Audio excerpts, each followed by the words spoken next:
Bon après-midi à toutes et à tous, c'est 15h local du Caire. C'est donc notre journal complet en langue française que j'ai le plaisir de vous présenter durant les prochaines minutes. Tout de suite, le principal titre. Le président Abdel Fattah al-Sisi s'est réuni avec le ministre de Communication, des Technologies de l'Information en préparant l'entretien porté sur les derniers développements. L'initiative intitulée des Gillians. L'envoyé américain au Moyen-Orient déclare avoir eu de très bonnes impressions quant à la possibilité de parvenir à cesser le feu entre Israël et le Hamas à Gaza. Enfin, l'Ukraine s'est dite prête à des pourparlers à Istanbul avec la Russie lundi. Si Moscou fournit à l'avance à ces conditions en vue d'une paix.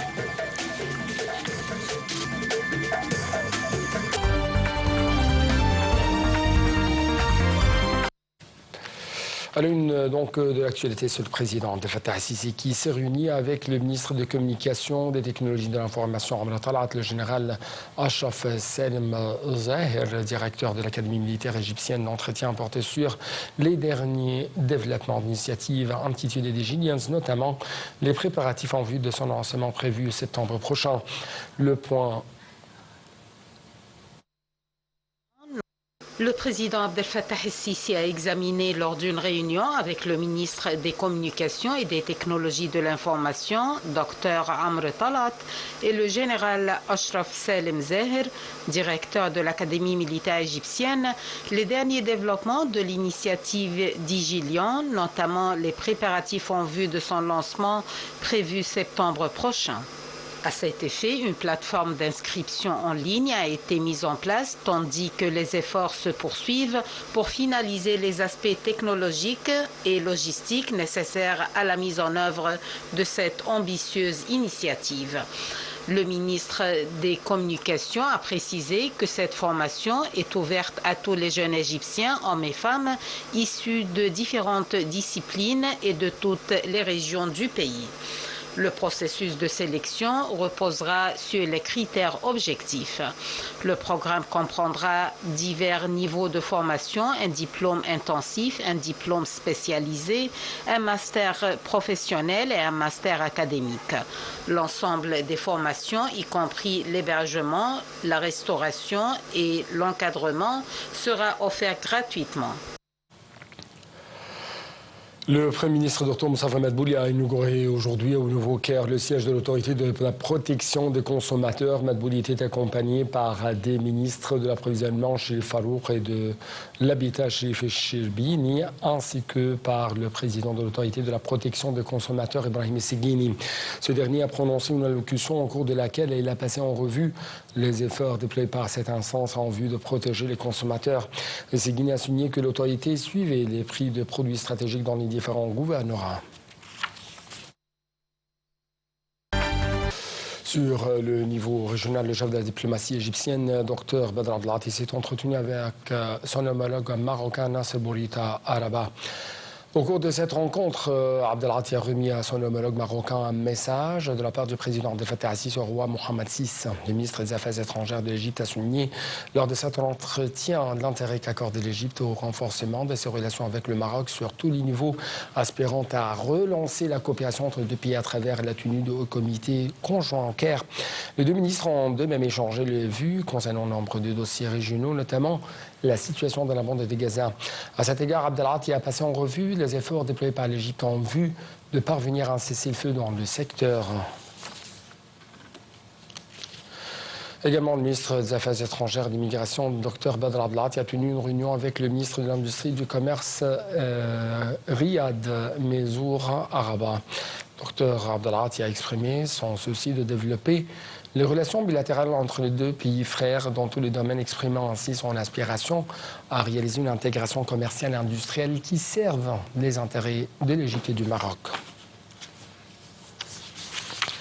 Également, le chef de la diplomatie égyptienne, Badr Abdelati, s'est entretenu avec un groupe d'hommes d'affaires et de dirigeants de banques marocaines dans la capitale Rabat. Au cours de cette réunion, le ministre des Affaires étrangères a passé en revue l'économie égyptienne ainsi que les efforts déployés par l'État égyptien afin d'améliorer le climat d'investissement, de favoriser les partenariats avec le secteur privé et d'attirer les investissements étrangers. Cela a rendu possible grâce à un certain nombre de mesures visant à faciliter les procédures douanières et commerciales, à accorder des avantages fiscaux et à mettre en œuvre de nombreuses réformes structurelles. Le nouveau modèle de distribution d'aide humanitaire à Gaza soutenu par Washington est une perte de ressources, une distraction par rapport aux atrocités. C'est ce qu'a déclaré Philippe Lazzarini, responsable de l'Agence des Nations Unies pour les réfugiés palestiniens. Le modèle de distribution d'aide proposé par Israël ne correspond pas aux principes humanitaires de base.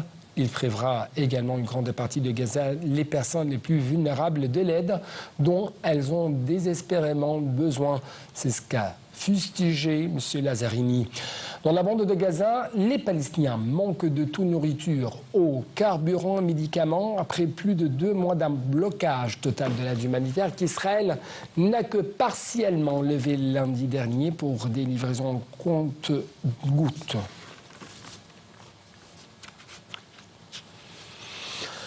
Israël a annoncé ce jeudi la création de 22 colonies juives tout à fait nouvelles en Cisjordanie occupée, au risque de tendre un peu plus ses relations avec une bonne partie de la communauté internationale mise à mal par sa conduite de la guerre à Gaza.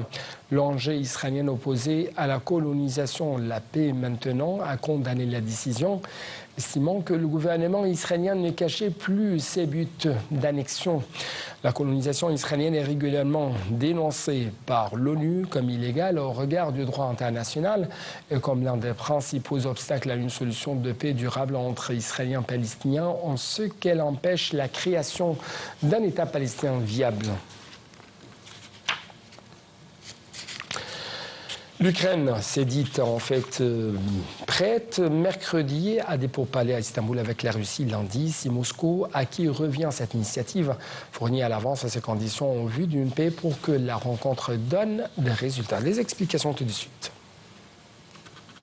L'Ukraine s'est dite prête mercredi à des pourparlers à Istanbul avec la Russie lundi, si Moscou, à qui revient cette initiative, fournit à l'avance ses conditions en vue d'une paix pour que la rencontre donne des résultats. Le chef de la diplomatie russe, Sergei Lavrov, a de son côté expliqué au téléphone à son homologue américain Marco Rubio comment son pays entendait entamer des discussions avec les Ukrainiens en Turquie, selon le ministère russe des Affaires étrangères. La Russie a en effet proposé mercredi à l'Ukraine une deuxième séance de pourparlers directs à Istanbul afin de lui transmettre un mémorandum censé exposer ses conditions afin de parvenir à une paix durable. Et ce, après que le président américain Donald Trump eut adopté ces derniers jours un ton plus dur à l'égard de son homologue russe Vladimir Poutine. Le négociateur en chef russe Vladimir Medinsky avait été à la tête des négociations russes au cours des pourparlers du 16 mai, déjà à Istanbul. Il s'agissait des premières discussions de paix directes entre Kiev et Moscou depuis celle du printemps 2022, au début de l'attaque russe à grande échelle contre l'Ukraine. Ces échanges en Turquie n'avaient pas abouti à une percée pour trouver une issue diplomatique au conflit, mais les deux camps s'étaient engagés à procéder à un échange de prisonniers d'une ampleur inédite, 1000 personnes contre 1000 personnes, qui s'est achevé le week-end dernier. Puis son retour à la Maison-Blanche, le milliardaire républicain a utilisé les droits de douane comme principale arme de politique commerciale, mais également d'incitation à la réindustrialisation du pays et de moyens de pression sur d'autres pays. Donc, chers téléspectateurs, avec ce dernier reportage concernant les taxes de Donald Trump, nous arrivons à la fin de cette édition de notre journal complet en langue française. Merci beaucoup pour votre attention. Toujours bon suivi de nos programmes sur votre chaîne, deuxième chaîne nationale. Au revoir.